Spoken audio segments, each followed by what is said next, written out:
चाणक्य नीति के 5वें अध्याय में आपका स्वागत है। ये अध्याय हर उस व्यक्ति के लिए महत्वपूर्ण है जो अपने रिलेशनशिप को मजबूत रखते हुए जीवन में कुछ बहुत बड़ा करना चाहते हैं। इस अध्याय के प्रथम श्लोक में चाणक्य पूजा के विषय में चर्चा करते हुए बताते हैं कि ब्राह्मणों को अग्नि की पूजा करनी चाहिए, अन्य लोगों को ब्राह्मणों की पूजा करनी चाहिए, एक पत्नी को अपने पति की पूजा करनी चाहिए और दोपहर के भोजन के लिए जो अतिथि आपके घर आते हैं उसकी सभी को पूजा करनी चाहिए। आगे चाणक्य लिखते हैं कि जिस प्रकार सोने की पड़क उसे घिसकर, काटकर, गर्म कर और उसे पीट कर की जाती है, उसी तरह एक व्यक्ति का परीक्षण इन बातों से होता है कि वो कितना प्यार करता है, उसका आचरण कैसा है, उसमें गुण कौन कौन से हैं और उसका व्यवहार कैसा है। और जिस प्रकार बेर के झाड़ के सभी बेर एक से नहीं रहते हैं, ठीक उसी प्रकार अनेक व्यक्ति जो एक ही गर्भ से पैदा हुए हैं या फिर एक ही नक्षत्र में पैदा हुए हैं, वे भी एक से नहीं रहते हैं। अगले श्लोक में चाणक्य कहते हैं कि वह इंसान जिसके हाथ स्वच्छ हैं, वो कभी कार्यालय में काम नहीं करना चाहता। वो व्यक्ति जिसने अपनी कामना को खत्म कर दिया है, वो कभी शारीरिक श्रृंगार नहीं करता। वो इंसान जो आधा पढ़ा हुआ होता है, वो कभी मीठे बोल नहीं बोल सकता।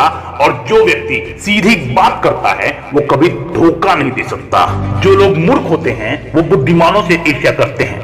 गलत मार्ग पर चलने वाली एक औरत पवित्र स्त्री से ईर्ष्या करती है और जो औरतें बदसूरत होती हैं, वही खूबसूरत औरतों से ईर्ष्या करती हैं। अपने अगले श्लोक में चीजों का नाश होने के बारे में बताते हुए चाणक्य कहते हैं कि दूसरों को देखभाल करने के लिए देने से पैसा नष्ट होता है।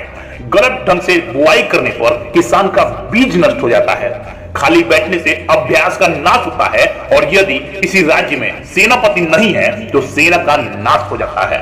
जो लोग वैदिक ज्ञान की निंदा करते हैं, शास्त्र सम्मत जीवन शैली और शांतिपूर्ण स्वभाव के लोगों का मजाक उड़ाते हैं, उन्हें बिना किसी आवश्यकता के ही आजीवन दुख प्राप्त होता है। मनुष्य द्वारा किया गया दान गरीबी को खत्म करता है, अच्छा आचरण दुख को मिटाता है, विवेक अज्ञान को नष्ट करता है और जानकारी भय को समाप्त करती है। वासना के समान कोई दुष्कर रोग नहीं होता, मोह के समान कोई शत्रु नहीं होता, क्रोध के समान कोई अग्नि नहीं होती और आध्यात्मिक ज्ञान के समान कोई बोध नहीं होता। एक व्यक्ति द्वारा अर्जित की गई विद्या अभ्यास से सुरक्षित रहती है। घर की इज्जत अच्छे व्यवहार से सुरक्षित रहती है। अच्छे गुणों से इज्जतदार आदमी को मान मिलता है और किसी भी व्यक्ति का गुस्सा उसकी आंखों में दिखता है। आगे के श्लोक में चाणक्य धर्म, ज्ञान और घर की रक्षा के बारे में बताते हुए कहते हैं कि धर्म की रक्षा पैसे से होती है, ज्ञान की रक्षा उसका जमकर इस्तेमाल करने से होती है, एक राजा से रक्षा उसकी बात मानने से होती है और घर की रक्षा एक दक्ष गृहिणी से होती है। एक इंसान अकेले ही पैदा होता है और अकेले ही मरता है, अपने कर्मों के शुभ अशुभ परिणाम अकेले ही भोगता है और अकेले ही नरक में जाता है या फिर सद्गति को प्राप्त करता है। और जो व्यक्ति अपने स्वरूप को जान लेता है, उसके लिए स्वर्ग तिनके के समान होता है।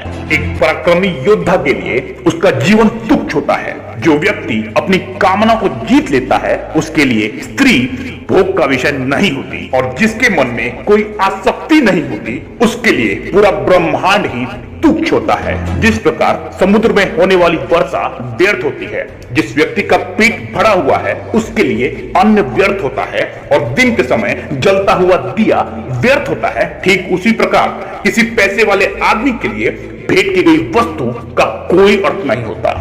जब आप किसी सफर पर जाते हो तो विद्या अर्जन ही आपका मित्र होता है। घर में पत्नी आपकी मित्र होती है, बीमार होने पर दवाई आपकी मित्र होती है और आपके द्वारा अर्जित किया गया पुण्य ही मृत्यु के बाद आपका एकमात्र मित्र होता है। सत्य की शक्ति ही इस दुनिया को धारण करती है। सत्य की शक्ति से ही सूर्य प्रकाशमान होता है, हवाएं चलती हैं। वास्तव में सब कुछ सत्य पर ही आश्रित होता है।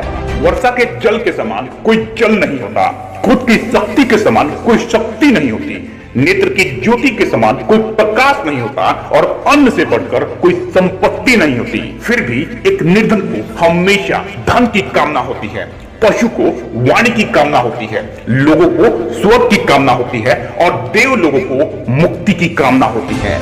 अपने अगले श्लोक में धूर्त व्यक्तियों के बारे में बताते हुए चाणक्य कहते हैं कि आदमियों में नाई सबसे ज्यादा धूर्त होता है, पक्षियों में कौवा सबसे ज्यादा धूर्त होता है, लोमड़ी प्राणियों में सबसे ज्यादा धूर्त होती है और औरतों में लंपट और सबसे ज्यादा धूर्त होती है। इस अध्याय के अंतिम 2 श्लोकों में माता पिता के ऊपर चर्चा करते हुए चाणक्य ने कहा है कि इन 5 लोगों को आपको अपना पिता समझना चाहिए। पहला, जिसने आपको जन्म दिया, दूसरा, जिसने आपको पढ़ाया, तीसरा, जिसने आपको भोजन दिया, चौथा, जिसने आपको भयपूर्ण परिस्थितियों से बचाया और पांचवा, जिसने आपका यज्ञोपवीत संस्कार किया। अंत में चाणक्य कहते हैं कि इन 5 औरतों को अपनी माता के समान समझना चाहिए। पहला, राजा की पत्नी, दूसरा, गुरु की पत्नी, तीसरा, मित्र की पत्नी, चौथा, पत्नी की माँ और पांचवा, आपकी अपनी माँ। इस प्रकार चाणक्य नीति का ये 5वां अध्याय यही समाप्त होता है। अगर ये सारी नीतियां आपको काम की लगे तो इसे लाइक एंड शेयर जरूर कर दें। और हाँ, इस वीडियो को लास्ट तक देखने के लिए आपका पूरे दिल से प्रेम पूर्वक धन्यवाद।